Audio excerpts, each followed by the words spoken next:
hemos visto quién fue llamado. Pablo, el más pequeño aún que el más pequeño de todos los santos. Hemos visto para qué fue llamado, para dos cosas, para anunciar el Evangelio y para aclararlo. Y ahora vamos a ver que es necesario el sufrimiento en este llamado. Tercera parte. El llamado produce sufrimiento. Versículo 13. Por lo cual pido que no desmayéis a causa de mis tribulaciones por vosotros, las cuales son vuestra gloria. Bien, la palabra ahí traducida, la palabra ahí que está subrayada, traducida como desmayar en el original griego sería algo así como estar agotado, completamente cansado. ¿De acuerdo? O sea, ya no poder más, no poder más. Y es que, claro, nuestra carne, cuando nos rodean circunstancias difíciles, pues tiende a desmayar. Sin embargo, sabemos que Pablo vivía en el Espíritu. ¿De acuerdo? No vivía en la carne, vivía en el Espíritu. Por eso tenía una visión muy diferente a aquel que vive en la carne y que las circunstancias que le rodean, pues le condicionan todo en la vida. ¿De acuerdo? Entonces él intenta animar a los efesios diciendo: hay que mirar por encima. Por eso Pablo le dice a los efesios que no se tienen que desanimar. Esto no es un desastre porque yo no estoy preso por robar o por matar. Yo estoy preso por lo que os acabo de exponer. Mi encarcelamiento es una demostración para vosotros de hasta donde estoy dispuesto a sufrir por vuestra salvación. Y eso os debiera alegrar. Por eso, y en vez de ser un motivo de estar desanimados, es un motivo para estar contentos. Por eso, dice Pablo, dad la gloria a Dios porque me ha hecho preso por presentar el Evangelio a los gentiles y por haberos aclarado el misterio de Cristo escondido en Dios. Y es que, como ya sabemos, porque lo vimos el domingo pasado, el encarcelamiento de Pablo no fue un imprevisto, sino que Dios ya la tenía preparada, esa cárcel, desde antes de la fundación del mundo. Hemos dicho que esta soberanía que nos mostró Pablo al hablar de que estaba prisionero de Cristo y no de los romanos, esta soberanía, pues ya Pablo nos la mostró, ¿no? Que estaba preso de Cristo y no de las circunstancias. Por eso la lección más práctica para nosotros ahora es otra. Es la siguiente. Nuestro sufrimiento por causa de Cristo no es en vano. Sufrir por causa del Evangelio produce vida y bendice a la Iglesia porque testifica a favor del Evangelio. Por eso aumenta la gloria que heredará la Iglesia. Bien, vamos a intentar ver por qué es necesario sufrir. Sufrir por presentar el Evangelio, me estoy refiriendo. Primero, porque es un testimonio indiscutible de que el Evangelio es la verdad. Mirad, sabemos que los que mueren a causa del Evangelio se les llama mártires, porque la palabra en griego martus, de la que procede mártir, significa literalmente testigo. Testigo, o sea, aquel que testifica de Cristo, incluso con la muerte si es necesario. Por eso el sufrimiento de Pablo le dio oportunidades.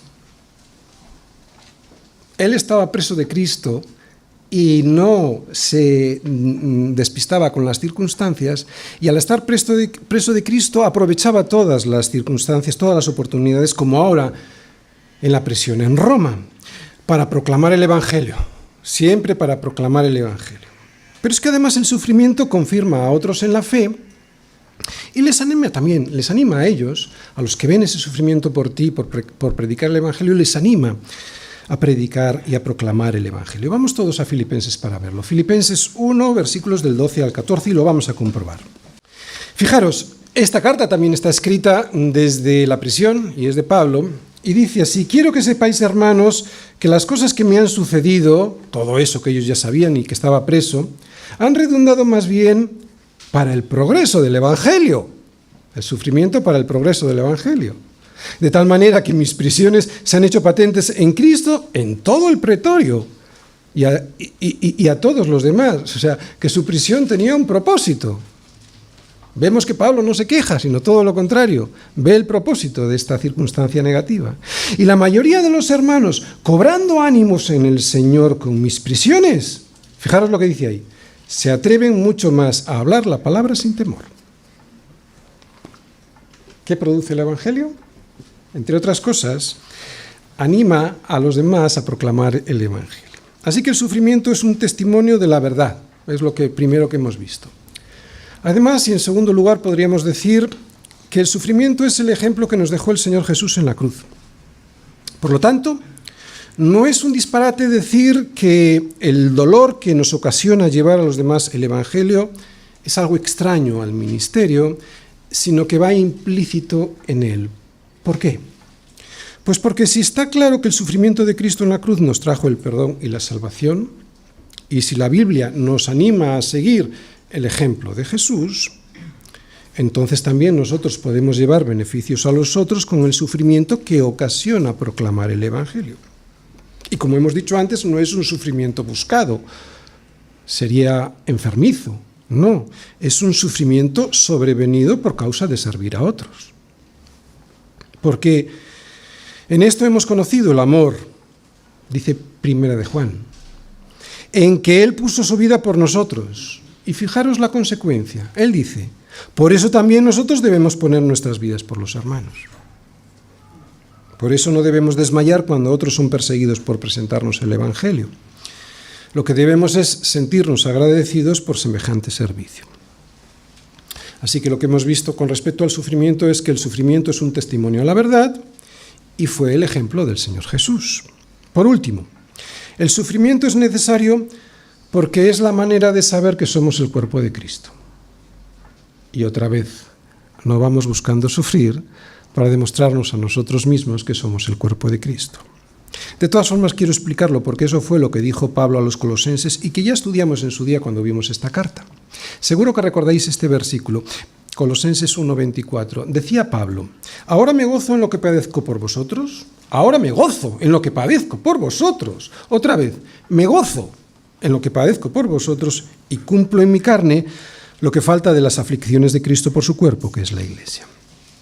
Bien, dijimos en su día y volvemos a decir que es evidente que aquí Pablo no está diciendo que Cristo no fue, o el sacrificio de Cristo no fue suficiente para salvarnos, porque precisamente la Biblia dice por todos los sitios todo lo contrario.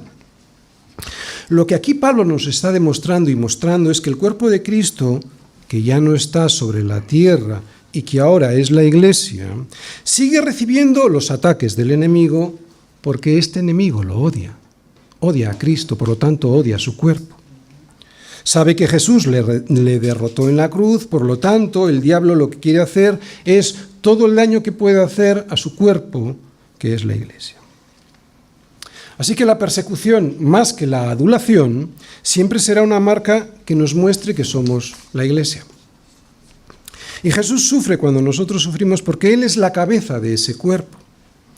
Por eso cuando Pablo iba hacia Damasco, y lo vimos el domingo pasado, persiguiendo a los cristianos, el Señor le tiró al suelo con su luz y le reveló la verdad. ¿Y la verdad cuál era? Que a quien realmente perseguía no era a los cristianos, era a Él. Por lo tanto, Jesús está sufriendo hasta su regreso a través de su cuerpo, que es la Iglesia. Por eso vemos a Pablo diciendo que se goza por ese privilegio de sufrir con Cristo hasta que Él regrese, y su Iglesia sea definitivamente glorificada. Termino. Sufrimiento y gloria van de la mano. Y cualquier cristiano verdadero lo sabe porque lo ha experimentado. Y es un privilegio descubrirlo en la vida real porque ese sufrimiento nos ayuda a limpiarnos de nuestro egoísmo y nos humilla para hacernos más como Jesús. Yo estoy absolutamente convencido de que sin este sufrimiento no seríamos ni amables ni compasivos con los demás. Igual sí con aquellos que son como nosotros, ¿no? Amables con los que van a nuestro mismo club. Club en el que tenemos las mismas aficiones, los mismos gustos, etc., ¿no?